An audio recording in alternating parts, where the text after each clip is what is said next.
7 essential wines you must have in your wine cellar. Hi, my name is Luis Mora, founder of Grotto Custom Wine Cellars and Cabinets. Started this little company about 10 years ago with just my wife and I, and since then we have about 120 employees. We manufacture custom wine cellars, kits, refrigeration doors, pretty much all aspects of wine cellars you can possibly imagine. And as I started this company, I was working in the restaurant business as a sommelier. And so fast forwarding to today, when we are manufacturing these beautiful wine cellars for homes, restaurants, commercial buildings where people want to store their wines, they ask me the question all the time, Luis, what should I stock my wine cellar with? And so again, these are my 7 top picks. One of the first things I really like to have in my wine cellars, and even my own personal wine cellar, are a wine called Spotlese. And actually this is a style, not a particular grape. The grape is a Riesling, and it comes from Germany. And again, that's why I like this wine so much, is because it's so versatile. This wine's very versatile because it has the ability to go with so many different types of foods. From spicy foods to foods that are savory or not savory. And I kind of call it my jack of all trades because it can be a wine used for people who have a lot of knowledge of wine and also a beginner. And the reason why is because it has some sweet tones to it. Riesling can go from bone dry all the way to super sweet. And the Spotlese is kind of right in the middle on just the sweeter side. So it has that essence of apple and just that nice crisp, clean taste. So one of my first picks is the Spotlese. Again, it's a Riesling grape.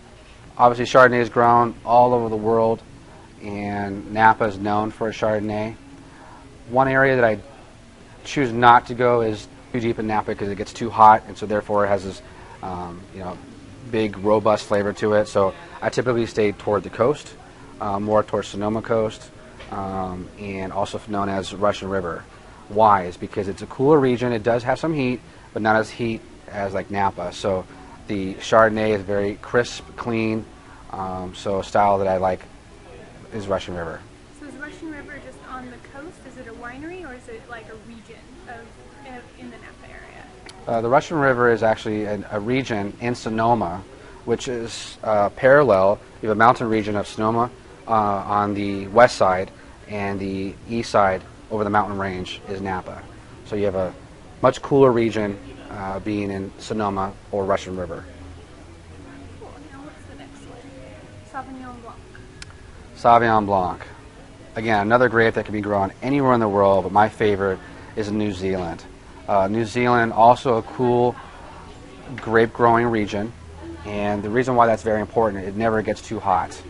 And Sauvignon Blanc is a grape that lights the coolness. Again, if it's too hot, it becomes too ripe and too overly done. So New Zealand, being on the most southern part of the world, has just enough sun to ripen it, but not overbearingly. And so when I like to drink Sauvignon Blanc is when I have seafood.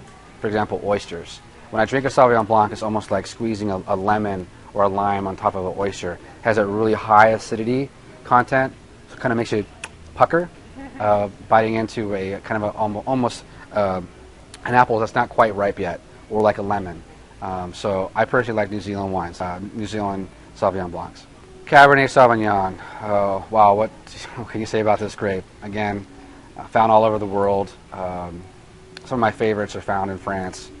But what I really like about Cabernet Sauvignon is the fact that it has the ability to be so different from different parts of the world.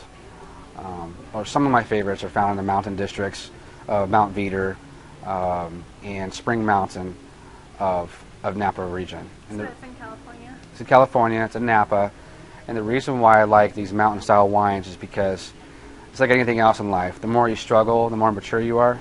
And so these wines are found on mountain slopes, and so it's really difficult to give them water, so their vines, their roots have to reach deep down into the water table. And so during that time, it really produces a lot of characteristic in the grapes. Ones that you wouldn't find in a Napa floor valley, which is able to get all its water at once just by doing this, so to speak. So anyway, lots of character, deep aromas, ruby red. Just yeah, it's very complex. So that's one of the reasons why I like Napa Cab, especially from the mountain districts. Yeah, Pinot Noir. What a great grape. You ask any winemaker, it's such a finicky and difficult grape to grow. It must have its warmth during the day and coolness at night. So basically what happens is it gets ripened during the day. The fog usually comes in and cools the grapes during the evening, and it must have that on a consistent basis. If you have it too warm, it's not going to grow. If you have it too cold, you're going to have immature grapes. So one of the areas that I like is Burgundy. Burgundy's fantastic. The reason why is because it has a terroir of anything you can possibly imagine, from chalk, from limestone, from stones. It just really brings on that terroir, which is also known as having that, excuse me for saying this, kind of barnyardy complexity to it. And that's France. France has got this very eclectic, old world style. In the new world, I love Sea Smoke. Sea Smoke is a fantastic wine in the Central Coast.